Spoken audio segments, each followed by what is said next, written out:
dan sumulo amadani jroning pasareyan menane wadana muramu kalingan nangan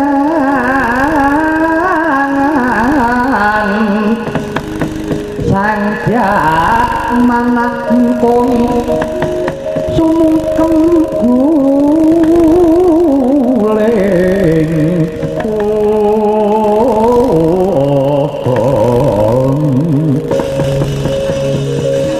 palon muwa sira baboyayi leman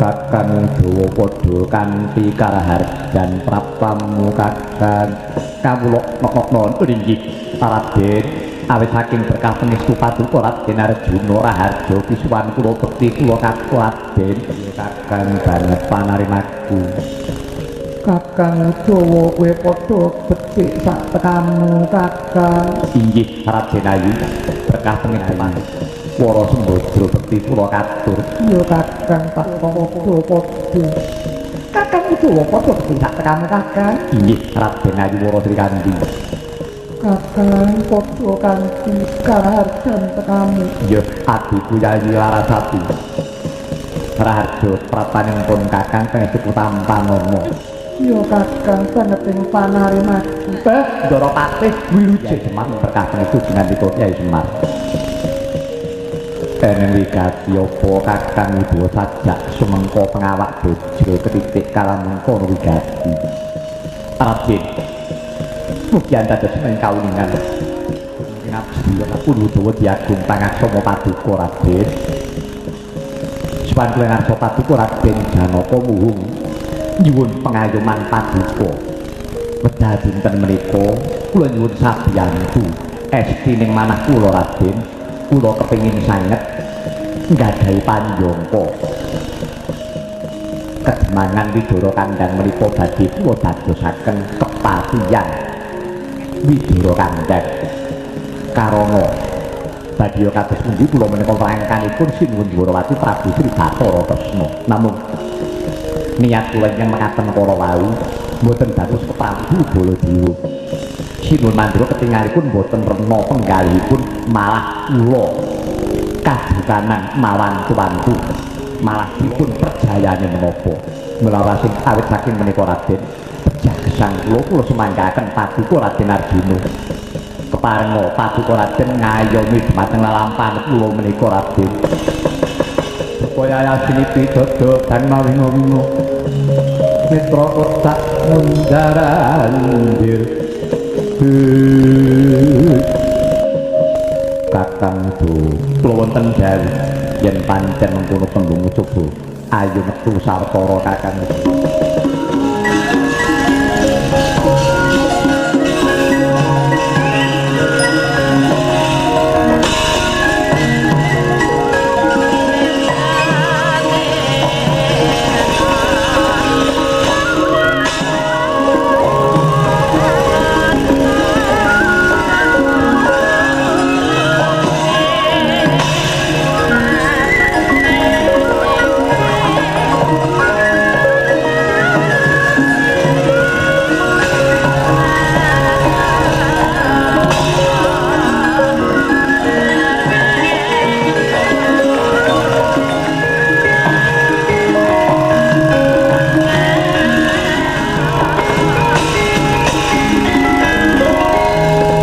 Mara sangarabuna sanira sawangnya gendeh manis liringe dikamantian kengat Udawa kula wonten dawuh Raden kowe duwe panjangka kaya mengkono apa wis mbok pikir kanthi wening liripun kados pundi bener yen Koko Prabu Mandura duka mawantu-wantu sabab kowe bakal ngowahi pernatan negara Mandura padha wae kowe nyingkur panguwasaning Kakang Prabu Baladewata kowe njaluk pengayoman pawan Arjuna. Arjuna ora bakal ngayomi pakartimu sabab iki mengko tanurunga bakal nglandang sareng saka pucuk tangeh lamun gegayuhanmu bakal kelakon. Udawa ake Mandura Ndrawat lan Widara kandhang sisip sendiri iki mengko bakal nyembet-embet daging waras bisa uga wirata bareng kesempyo ing aradan mergo saka pakartimu. Udawa tak jaluk prilaning atimu mandheka tekan semene aja nganti kedhuwuren gegayuhanmu. Sampun dados niat kula menawi paduka Raden Arjuna mboten kersa paring sabiyantu menggah lelampahan kula lajeng kula mlajeng dhateng pundi lajeng sinten malih ingkang barmaten gesang kula. Raden kula sampun prasetya kedah kelampahan menawi kula mboten kelampahan ngentengaken pejah kula. Udawa aneh kok tak elingake kowe manut karo aku apa ora? Mboten Raden, menawi kula mboten kelampahan pejah kula lampahi lakon mati dening aku.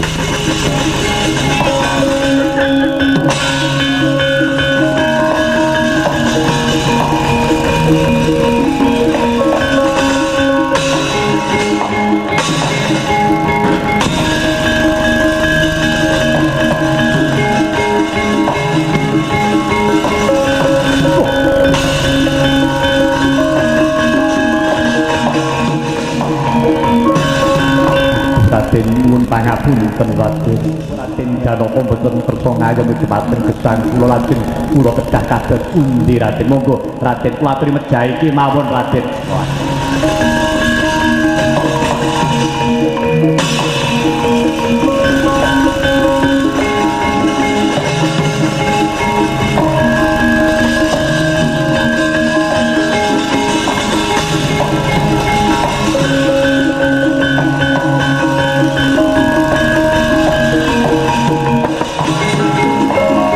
Kota mirahing prihatin watpogung mijil dudatan pokaryo sengkang rinemekan Gusti gelung rinu sak tekarno. Kakang tuwa boyo wis trima to kakang ora susah kowe duweni gegayuhan nadyan to Widara kandhang kuwi kasenangan nyatane ya slamet ora eneng apa-apa. Ora susah kowe iki duweni penjangka kang muluk kakang. Aku rumong iso melas tanpa alis marang kakang utawa kowe kakang nganti kowe cilik lara gedhe temekaning pati siji lara karo Pangeran Arjuna kek kepriye to kakang. Larasati wis aja mbok tangisi. Ya wis kabeh. Aku wis rila aku ngiklasake yen pancen uripku bareng Widara kandhang aku ora bisa mulyakake para kawula pedha apa aku urip. Wis para semingkira aja ngribet-ngribeti aku. Wis larasake mundura tak sanggane dhewe. Kok Pak kowe tinggal.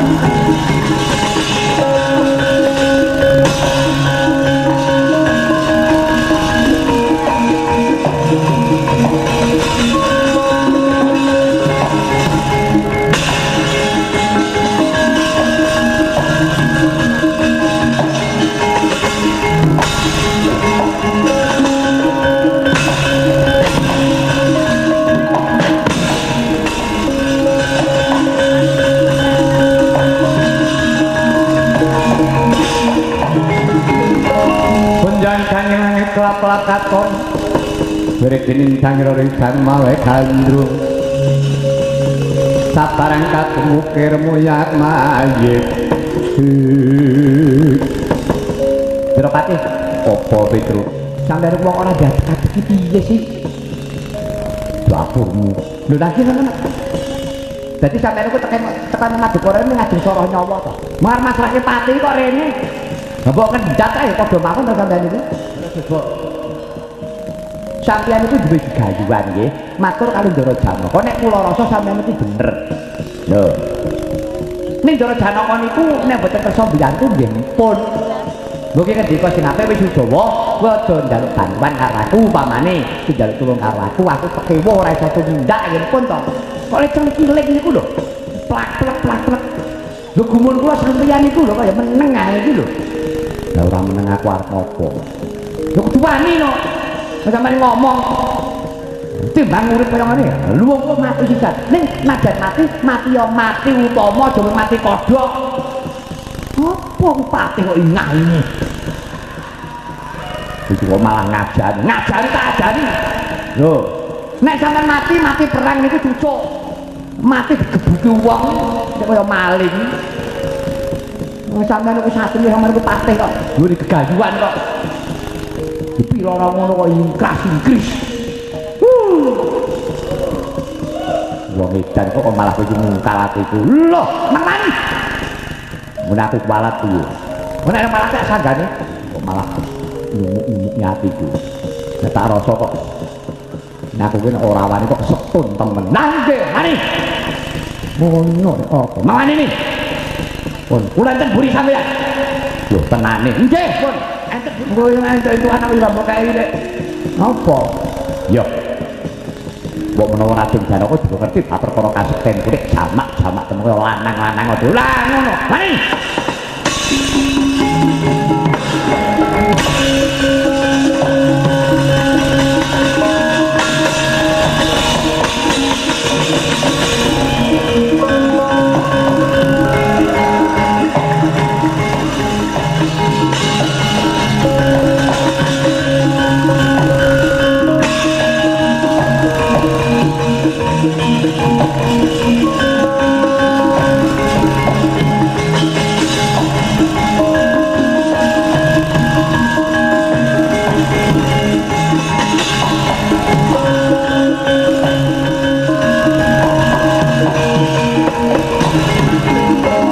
Supaya yasini pijojo kang mawing-mawing netra kotak mundarandeng petanane rombranang pindha kembang ora waridan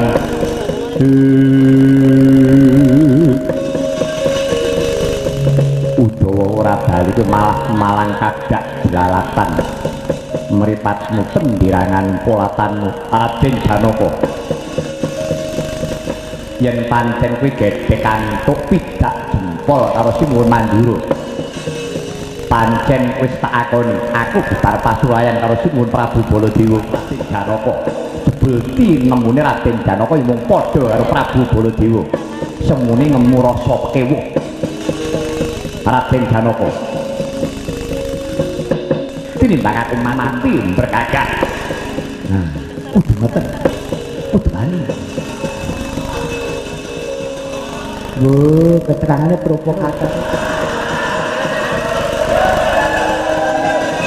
pancen takut jalanan karo kowe kok ngapa nah ayo dino iki utangmu 3 lawe debet tak 35 teh gecek aku lah omong truk aku utang duit 3 lawe engko nek aku wis panen dekeman engko tak sahur aku ora ngono lah iya panen semangka ya toh iya nek lan kandoro gak hak ngomong nek panen dekem kae tagin kok jualan watu raine oh kelakuanmu kaya tikenono Udawa apa Raden Adinten kowe teko Madukara baranganmu kaya coban nekane ngati bareng mati aku wujudi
wangun kung kanduan rimang reno tanpa kanin yen tanku samengkusan yahu komo kakang tuwa mandeka dhisik ya kakang aja ndakan kanca para karo Pangeran Arjuna sareh Den pun ampun nganti namake keris rangkakno ger jebel iki kok penangsan kok rangkakno wis la iya pun dari sarung riyen ke sarungke rasane disarehke kadang apa padha aran jenabete besok amen barek kang prayekno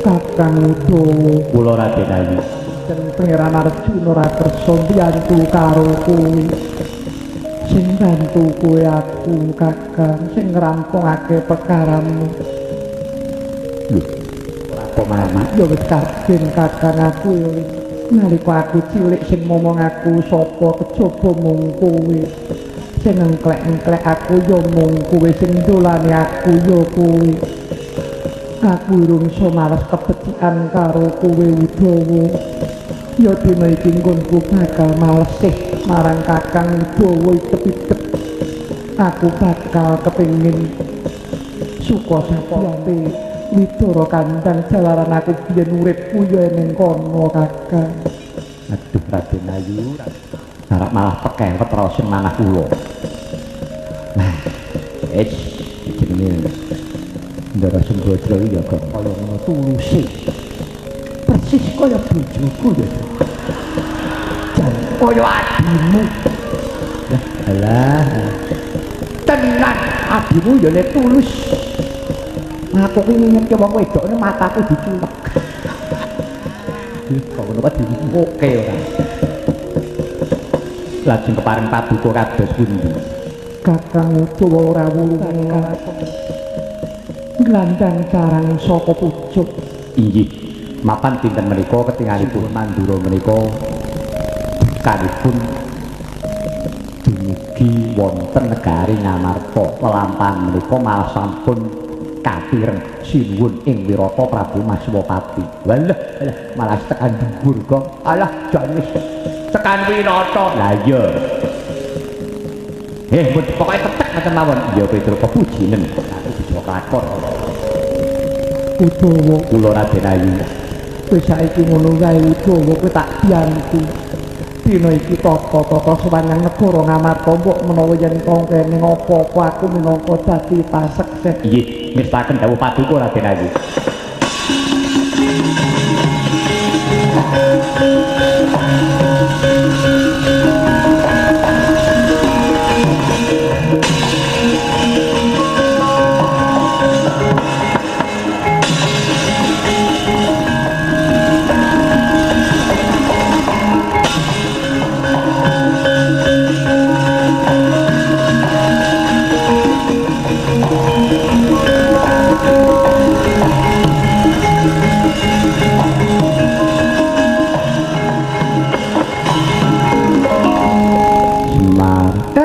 Den piye malah Bratadaya ngewangi Udawa Dewi Bratadaya ngewangi Udawa kepiye kakak lha mbok pun kajenge lho kok malah semune kuwi bener aku lah nggih bener to kan garwa Bratadaya niku bener duweni dasar duweni paugeran ngeten lembelani kalih Udawa niku mergane biyen Kang Garwa gue tau kepotangan budi to kalih Udawa. Paribadan nalika Kang Garwa niku cilik digendhok dilelo-lelo. Dingklek-klek paribadane biyen kok kelingan. Didulan, ditukokke es lilin barang. Ora, ngomong situ nggih Udawa niku. Dadi nek Kang Garwa eling kalih Udawa nggih pun kajengi. Terus aku kepiye? Lah nggih pun monggo sampeyan mau pripun? Popatu kewirangan mboten kok kewirangan jan-jane menawa niku mung ngemurasa pekewo nggih mboten Panjenengan iku nemu rasa kewon ajeng diyantu kalih Wijawa sebab niki mengke mungsuh kalih wong Pandura. Lak ngoten to? Iya. Nah, dene mriki niki sok-sok kala mangsane menungso niku ketemu lelakon loro sing padha abetenan napa kewajiban. Lah niki kebobote niki. Yen panjenengan ngeboti katresnan, nggih, sampeyan abot katresnan sebabe Prabu Baladewa niku sedulur sampeyanipe ya sedulur nak dulur. Tresna karo sedulur, mesti sampeyan nglirwakake kewajiban, kan ora gelem mbiyantu karo Wijawa, ora gelem mbiyantu karo wong cilik. Nggih. Nah niki. Yen panjenengan mbiyantu karo Wijawa tegese sampeyan niku ngeboti kewajiban niku medhotke katresnan, nek seduluran karo wong tuwa bisa uga sok pinggir sok patu. Lho, tak kok jan kok ngomong ngebotake karo Wijawa. Aku iki sedulure tuwa. Lah, niki asar wae-wah tenan iki. Rong perkara niku pancen ngebot-boti. Ning adaane wong untuk pituduh niku rasane pun semeleh. Mungkin nek pun semeleh atine, menep rasane, menep kanca ndriyane, mesti untuk pituduh saking Gusti sing Maha Agung. Iya Rakan. Pancen bener pangandikan. Nah, mestipun benaripun Ndara rak kudu iso ngadili, bisa nyawang endi sing bener, endi sing luput. Upaminipun panjenengan menika badhe mutusaken perkawis perkara. Mongko kudu nibake paukuman sing abot. Jebul bareng ngerti sing nindakake nista, sing nindakake curika, lah kok warise dhewe. Lah, kok iki pripun sampeyan ngadili? Nah niki nek panjenengan ngeboti katresnan ora sida ngadili nek sampean abot kewajiban rawi-rawi rantas malang-malang kutuk bener nggih bener luput nggih luput niku nggo paugerane para satriya ampun nganti satriya niku ngenggak-enggokke sejarah aja nganti anak putu niki mungkin dimulang sejarah sing kleru niki ngatos-atos lho niki para kawula niku pun ngertos sejarah sing bener. Aja nganti para kawula niku diatusi, aja nganti dibodhokake. Kawula panjenengan niku pun pinter kebu kaya Udawa liyane niku pun ngerti kabeh teng paugeran. Pun sakniki menawi mboten perlu nggayaken ing garwa. Dipun priksani saking kaduwan. Ning kula nuwun sewu lho. Aja nganti sampeyan nyampuri perkarane teng garwa. Ya pun ajenge apa nek jenenge Piyayi Putri niku ora duweni wewenang, ora duweni hak. Gak duwe. Aja disepelake perkara wong wadon. Yo ditumpuk.